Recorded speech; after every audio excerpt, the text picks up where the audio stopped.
ओम नमो नमः सर्वेभ्यो नमो नमः। मम नाम राम भक्त घिमिरे र आज हामी पुनः योग गुरुदेश नेपाल भनेर पुनः हामी यसको चर्चा गर्दैछौँ।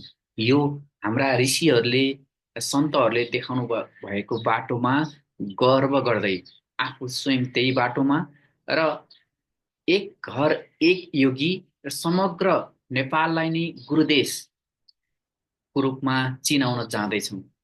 यो हाम्रा पुर्खाहरूले सिकाउनु भएको एउटा बाटो हो।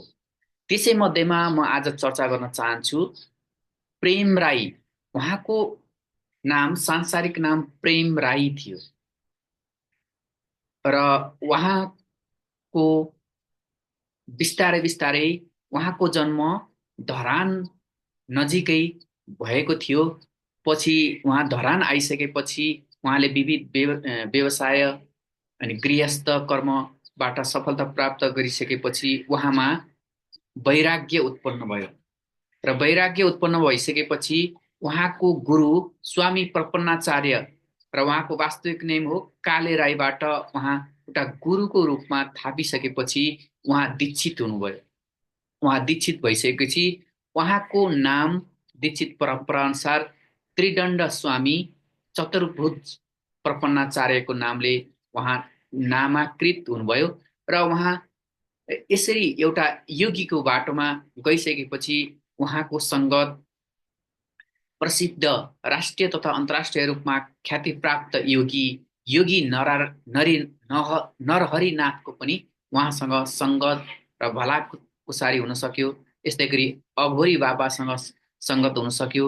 यस्तै प्रसिद्ध योगीहरूसँग उहाँको सङ्गतले गर्दा उहाँ रात दिन आफ्ना योगीहरू र सन्तहरूको सेवामा तल्लीन रहनुभयो।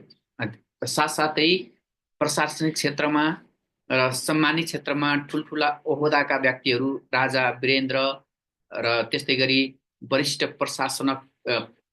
प्रशासनिक पद ओहदा सम्हालेका सरकारी कर्मचारीहरूसँग उहाँको भलाकुसारी हुन सक्यो र उहाँले आफ्नो जीवन छैन्जेल धरानमै रहेर धेरै सन्तहरूको सेवा गर्नुभयो। एउटा समाजसेवीको रूपमा रहनुभयो र उहाँलाई अहिले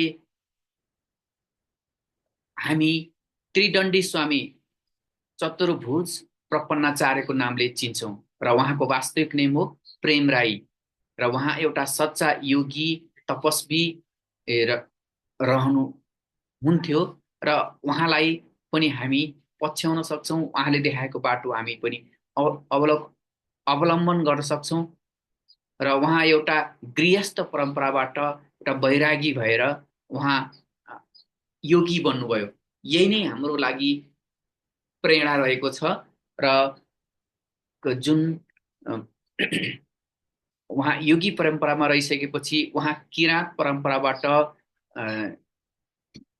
यस जुन यात्रामा पदार्पण गर्नुभएको थियो र उहाँले आफ्नो परिवारलाई सबैलाई गायत्री मन्त्र सिकाएर एउटा वेदको अनुष्ठानमा सहभागी गराउनुभयो र आफ्नो जीवनकाल छैन्जेल ठुल्ठुला यज्ञहरू सम्पन्न गर्नुभयो। यही नै उहाँको महानता हो र यति भन्दै म उहाँको एउटा विशेष चर्चाबाट बिदा लिन्छु। ओम नमो नमः सर्वेभ्यो नमो नमः। हार्दिक आभार।